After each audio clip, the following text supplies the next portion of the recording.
इंसान जब खुद किसी मुसीबत में फंसता है तब उसको एहसास होता है कि दूसरे की मुसीबत क्या थी। एक शेर है, मेरे घर को आग लगाकर हमसायों को हंस लेने दो, शोले बढ़कर जा पहुंचेंगे मेरे घर से आगे भी। अब तक जो कुछ फलस्तीन के साथ हो रहा था, अब उसका दायरा जैसे ही बढ़ा, यानी कि इजराइल ने जैसे ही कतर पर हमला किया और हमास को निशाना बनाया, उसके बाद अचानक से तमाम अरब देश, तमाम मुस्लिम देश जाग गए हैं। 60 से ज्यादा मुस्लिम देशों ने अरब लीग और ओआईसी की एक बैठक की है और ये बैठक कहाँ हुई?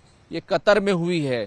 और इन तमाम देशों ने अब ये कहा है कि वो इजराइल से अपने समझौते तोड़ देंगे, यानी कि जब बात खुद पर आई तो फिर एक्शन में आ गए, वरना इतने समय से फलस्तीन बर्बाद हो रहा था।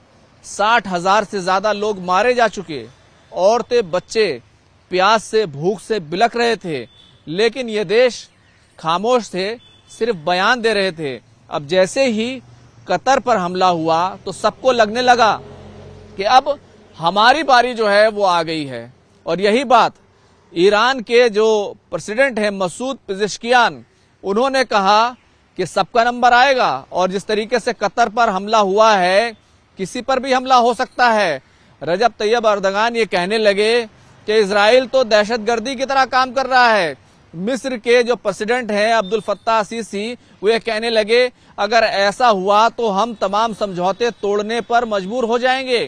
तो ये तमाम घटनाक्रम जो हुआ है, इसी के साथ साथ यूएई, बहरीन और जो इस तरह के मुल्क हैं जो अब्राहम अकॉर्ड में शामिल थे, वो भी जो है इस पूरी मीटिंग में शामिल रहे। और अगर इस पूरे मामले को अगर देखें तो अब ये तमाम जो अरब देश हैं, जो 60 के करीब इस्लामिक अरब देश हैं, वो एकजुट हो गए हैं और धमकी दे रहे हैं कि हम इजराइल से तमाम समझौते तोड़ लेंगे।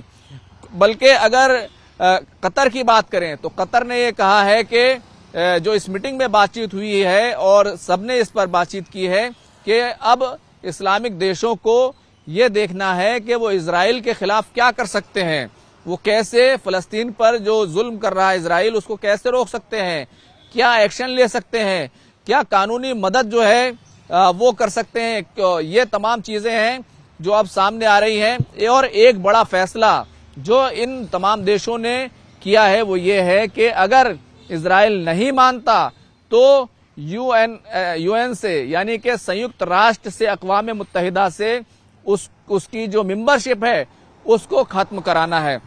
ये तमाम घटनाक्रम जो है वो हुआ है। दरअसल आज का दिन जो है वो काफी इस मामले को लेकर अहम है। एक मीटिंग क्योंकि अरब लीग ओआईसी की हुई, और दूसरी तरफ आज अमेरिका के जो विदेश मंत्री हैं एंटोनियो रूबियो, वो जो है आज सीधे तौर पर आज वो कतर जो है पहुंच रहे हैं।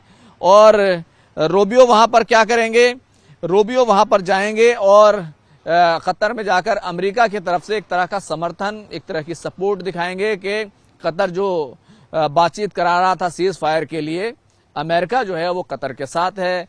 इजराइल ने जो हमला किया, हालांकि अमेरिका को मालूम था कि इजराइल हमला करने वाला है, 10 मिनट पहले अमेरिका ने बताया, लेकिन देर इतनी कर दी कि कतर कुछ नहीं कर पाया।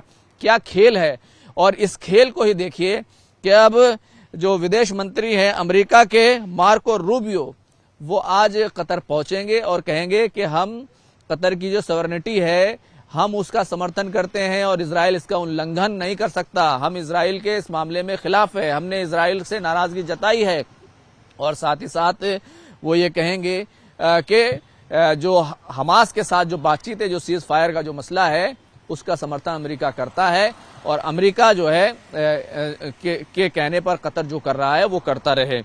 अब आते हैं कि इजराइल पर। अब इजराइल के लिए मसला पैदा हो गया। एक तरफ तमाम जो 60 इस्लामिक मुल्क हैं वो इकट्ठे हो गए हैं और ये जो तमाम मुल्क इकट्ठे हुए हैं, अगर देखें तो इनमें यूएई, बहरीन और मोरक्को, ये देश भी शामिल हैं। और मैं इनका नाम इसलिए ले रहा हूं कि 5 साल पहले अमेरिका के जरिए से अब्राहम अकॉर्ड कराया गया था और इन पर हस्ताक्षर किए थे। और इस अब्राहम अकॉर्ड का का जो सीधे तौर पर असर है वो ये है कि इन्होंने इजराइल को मान्यता दी थी। जॉर्डन के साथ, मिस्र के साथ, इजिप्ट के साथ पहले ही इजराइल के समझौते हैं और अब्राहम अकॉर्ड में शामिल होने के लिए सऊदी अरब पर भी दबाव डाला जा रहा था। अब ये जो OIC की बैठक हुई, जो अरब लीग की बैठक हुई, इसमें कौन शामिल हुआ? इसमें सऊदी अरब के जो प्रिंस हैं मोहम्मद बिन सलमान वो शामिल हुए, ईरान के राष्ट्रपति मसूद पेजेश्कियान वो शामिल हुए, तुर्की के जो प्रेसिडेंट हैं रजब तैयब अर्दगान वो शामिल हुए, इराक के प्रधानमंत्री इसमें शामिल हुए और फलस्तीनी जो राष्ट्रपति हैं महमूद अब्बास वो इसमें शामिल हुए।